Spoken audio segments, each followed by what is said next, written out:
Everyone, good morning. আমি অনামিকা। আমার চ্যানেলের আরেকটা নতুন ভিডিওতে আপনাদের সকলকে স্বাগত। আশা করি আপনারা সকলে ভালো আছেন।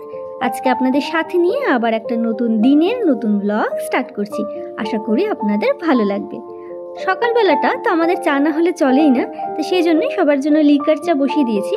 আগে চাটা খেয়ে নেব, তারপর দিনের বেলার একটা একটা করে কাজ শুরু করব।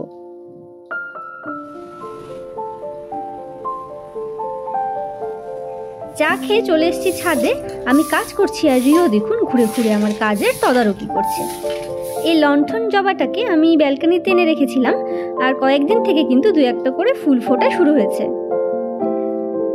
ব্যালকনির এই গাছগুলোতে এখন জল দিয়ে দেব, আর সেই সাথে আপনাদের সাথে শেয়ার করব আমার এই সাদা নয়নতারা ফুলের গাছটা।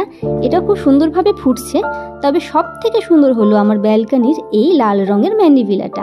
সাদা ম্যান্ডিভিলাও রয়েছে আমার একটা, সেটাকে রেখেছি ছাদে, আর এই লালটাকে আমি এখানে ব্যালকনিতে এনে রেখেছি। প্রথমে আমার ব্যালকনিতে কিন্তু শুধু আমি পাতাবাহার দিয়ে সাজিয়েছিলাম, তবে এখন কিছু ফুল গাছও এনেছি। আমার এই ড্রেসিনারটার কিছু পাতা শুকিয়ে গেছিলো, সেগুলোকে তুলে ফেলছি, আর এর আগাছাও কিন্তু আমি পরিষ্কার করে দিয়েছি।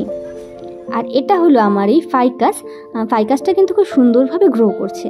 রাবার প্ল্যান্টের পাতাগুলো আমি ভেজা কাপড় দিয়ে মাঝে মাঝে মুছিয়ে দিই, তাহলে খুব ভালোভাবে গ্রো করবে এই গাছটা। আর আমরা যারা গাছ লাগাতে ভালোবাসি, গাছ দিয়ে বাড়ি সাজাতে ভালোবাসি, তারা তো বুঝতেই পারি যে এত পরিচর্যার পর যখন গাছে একটা ফুল ফোটে তার আনন্দটাই আলাদা হয়, কিন্তু এর পেছনে কিন্তু অনেক পরিশ্রমও রয়েছে। কি ব্যাপার, আজকে বাহন পরিবর্তন? আজকে বাহনের পরিবর্তন? হ্যাঁ, ভবেশদা মাছ নিয়ে এসেছিল, তো আমি কিছু মাছ নিয়ে নিলাম। অনেক রকম মাছই ছিল, তবে তার মধ্যে আমি পাবদা মাছটা নিয়েছি। তো এখন মাছটাকে নিয়ে চলে যাব উপরে রান্নাঘরে, তারপর কেটে ধুয়ে এই মাছটাকে পরিষ্কার করে নিতে হবে।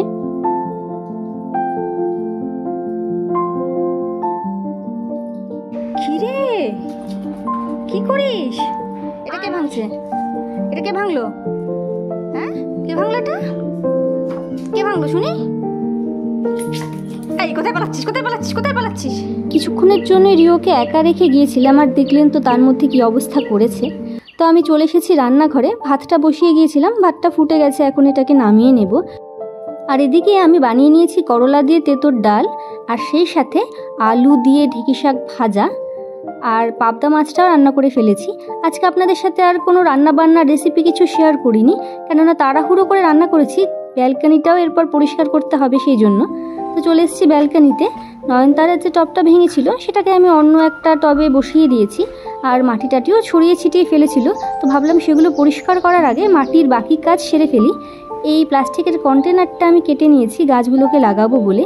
গাছগুলো যখন পুরো কন্টেনারে ছড়িয়ে যাবে, একদম গোল বলের মতো লাগবে দেখতে, ভীষণ সুন্দর লাগবে। হওয়ার পর আপনাদের সাথে নিশ্চয়ই শেয়ার করব।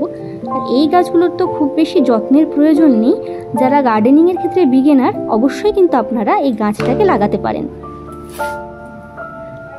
ব্যালকনির কাজ সেরে আমি তাড়াতাড়ি স্নান করে নিয়েছি, কেননা আজকে বৃহস্পতিবার, পুজো করতেও বেশ খানিকটা সময় লাগবে।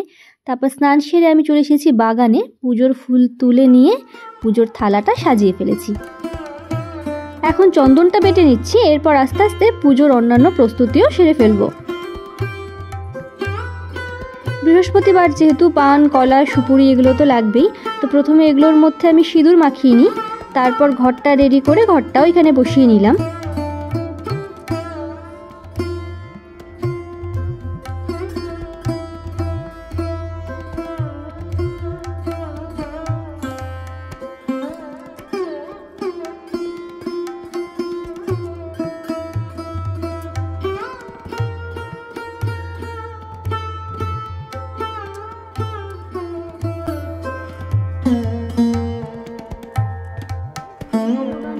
আশীর্বাদ করি তারে লক্ষ্মীনারায়ণ, হাসিবারে অনুমতি করেন তখন, হাসি কহে লক্ষ্মী মাতা মনি বড় প্রতি, কি কারণে আগমন কহ মহামতি, মনি বলে সুরমাগর জগতের কথা, সকলের তোমায় তথা বলে লোকমাতা, তোমার সন্তান সবে হয় বিশ্ববাসী, তবে কেন দুঃখে তারা থাকে দিবানিশি।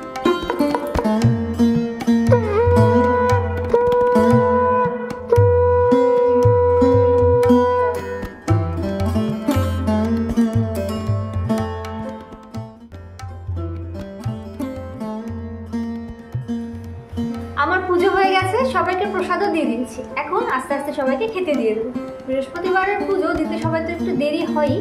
যাই হোক, এখন সবাইকে খেতে দিয়ে দিই। আর তারপরেই না সবার প্রথমে যে কাজটা করতে হবে, বাগানের জামা কাপড়গুলো নিয়ে আসতে হবে, কেননা আজকের ওয়েদারটা যা, যে কোনো সময় বৃষ্টি আসতে পারে আবার। যাই হোক, আজকে আপনাদের সাথে একদম ছোট্ট একটা ভিডিও শেয়ার করলাম। ভালো লেগে থাকলে লাইক, শেয়ার আর চ্যানেলটা সাবস্ক্রাইব করে আমার পাশে থাকার অনুরোধ রইল। নেক্সট আপনাদের সাথে খুব শীঘ্রই দেখা হবে আবার নতুন আরেকটা ভিডিও।